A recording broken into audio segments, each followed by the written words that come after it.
দেখতে যতটা লোভনীয় লাগছে খেতেও দুর্দান্ত স্বাদ হয়েছে। ভাত, রুটি, পরোটা, পুরি, ফ্রাইড রাইস, পোলাওয়ের সাথে এই রেসিপিকে খেতে পারেন। চটজলদি আর ঘরোয়া মশলা দিয়েই তৈরি করব। প্লিজ স্কিপ না করে পুরোটা দেখুন। ভালো লাগলে লাইক, শেয়ার, সাবস্ক্রাইব করতে ভুলবেন না। দেরি না করে বানিয়ে নিই। মঞ্জু কিচেনে আপনাদের সকলকে স্বাগতম। দুর্দান্ত স্বাদের রেসিপি বানাবার জন্য নিয়েছি 300 গ্রাম চিকেন। বোনলেস চিকেনও নেওয়া যাবে, পরিমাণে বেশিও নেওয়া যাবে। দেব লেবুর রস, আপনি ভিনিগারও দিতে পারেন বা টক দইও দিতে পারেন।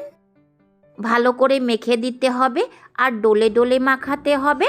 আর মিডিয়াম সাইজে কাট করে নিয়েছি, এর থেকে বড় সাইজেও কেটে নিতে পারেন। দেব বড় চামচের 1 চামচ আদা রসুন বাটা, হাফ টিস্পুন লবণ, 1 টিস্পুন হলুদ, 5টা কুচনো কাঁচা লঙ্কা, এই লঙ্কাতে খুব একটা ঝাল নেই, হাফ টিস্পুন ধনে পাউডার, হাফ টিস্পুন থেকে কম জিরা পাউডার, 1/4 টিস্পুন থেকে কম লঙ্কা পাউডার, 1 টিস্পুন দেগি মির্চ পাউডার, 1/4 টিস্পুন গোলমরিচ পাউডার, 2 টিস্পুন সাদা তেল। চিকেনের গায়ে মশলা আর তেল খুব ভালোভাবে মাখিয়ে দিতে হবে। বেশ সময় নিয়ে আর ডলে ডলে মাখাতে হবে। মশলা আর তেল ডলে ডলে মাখাতে গেলে কষাতে খুব একটা সময় লাগবে না। ঢাকা দিয়ে রেস্টে রাখবো। প্লেটে নেব হাফ টিস্পুন ধনে পাউডার, হাফ টিস্পুন থেকে কম জিরা পাউডার, 1/4 টিস্পুন লঙ্কা পাউডার, হাফ টিস্পুন হলুদ পাউডার, 1/4 টিস্পুন গোলমরিচ পাউডার, 1 টিস্পুন দেগি মির্চ পাউডার, 1 টিস্পুন গরম মশলা পাউডার। জল দিয়ে মশলাকে ভিজিয়ে রাখতে হবে। ভেজানো মশলা বাটা মশলার মতো স্বাদ হয়ে থাকে। বেশ কিছুক্ষণ রেস্টে রাখবো। ওভেনকে অন করে ফ্লেমকে রাখবো মিডিয়াম, চাপাবো ফ্রাই প্যান। যতক্ষণ প্যান গরম না হয় ততক্ষণ ফ্লেম মিডিয়ামেই থাকবে। ফ্রাই প্যান গরম হয়ে গেছে, দেব 5 টিস্পুন সরিষার তেল, দেব তেজপাতা, শুকনো লঙ্কা, এলাচ, লবঙ্গ, গোলমরিচ, জয়িত্রী, দারচিনি আর জিরা। গোটা গরম মশলা তেলে ফ্রাই হয়ে গেলে দিতে হবে 3টে মিডিয়াম সাইজের স্লাইসে কেটে নেওয়া পেঁয়াজ। নেড়ে চেড়ে তেলের সাথে মিশিয়ে 1 থেকে 2 মিনিট রান্না করে নিতে হবে, অর্থাৎ হালকা মতো সফট করে নিতে হবে। পেঁয়াজের কালার হালকা মতো চেঞ্জ হলেই দিতে হবে স্লাইসে কেটে নেওয়া একটা টমেটো আর স্বাদ মতো নুন। নেড়ে চেড়ে মিশিয়ে দিতে হবে।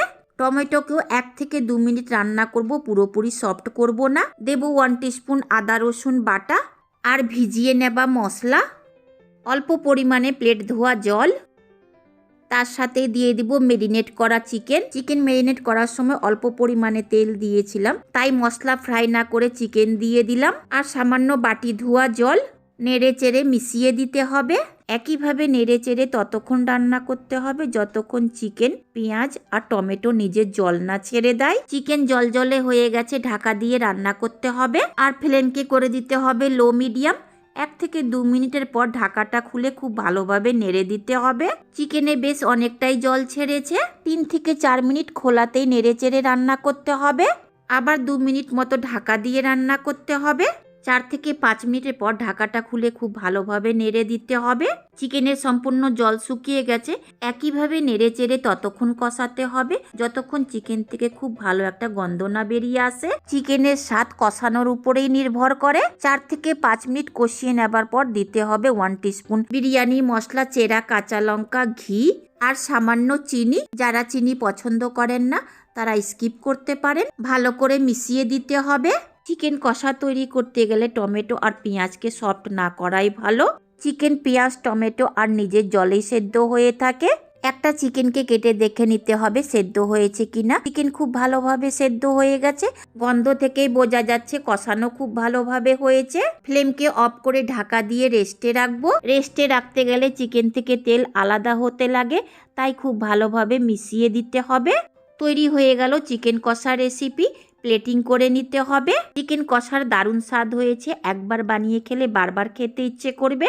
যদি ঘরে অতিথি এসে থাকে চটজলদি চিকেন কষা রেসিপি বানিয়ে আপ্যায়ন করতে পারেন। চিকেনের অন্যান্য রেসিপি থেকে কষা রেসিপিটা খুব তাড়াতাড়ি হয়ে থাকে। কষা রেসিপিকে অনেকে ভুনা রেসিপিও বলে থাকেন। কতটা সুস্বাদু হয়েছে চিকেনের চেহারা দেখেই বোঝা যাচ্ছে। চিকেন কষার মশলাগুলো হালকা মতো কালচে হয়ে থাকে। আরও 2 থেকে 3 মিনিট কষালেই মশলাগুলো কালচে হয়ে যেত। জল না ব্যবহার করার কারণে চিকেনকে খুব একটা কষানো উচিত মনে করলাম না। পুড়ে যাবার ভয় লাগছিল। তেলের মধ্যে মশলাপাতি দেবার আগে চিনি ছিটিয়ে দিলে ক্যারামেল হয়ে যাবে আর চিকেনের কালারটা কালচে হয়ে যাবে। ভালো লাগলে লাইক দিতে ভুলবেন না। শেষ পর্যন্ত দেখার জন্য ধন্যবাদ।